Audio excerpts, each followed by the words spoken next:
So guess what? I reached the famous Sigignola viewing point near Lanzo, in Lanzo actually. And yeah, my luck today it's super foggy, so this part I cannot even see at all. There is a cool playground with swings. I should try them out.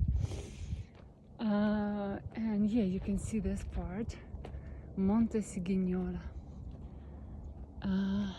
Okay, it's named after this woman.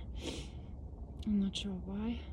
Oh, a volunteer. She was a volunteer from Intelvi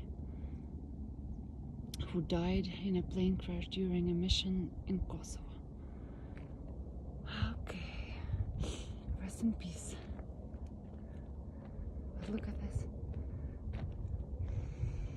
And the air is so nice here. And what is this down there? Is that the lake? I think it is. Anyway, magnificent. Okay, bye. Gotta breathe the fresh air.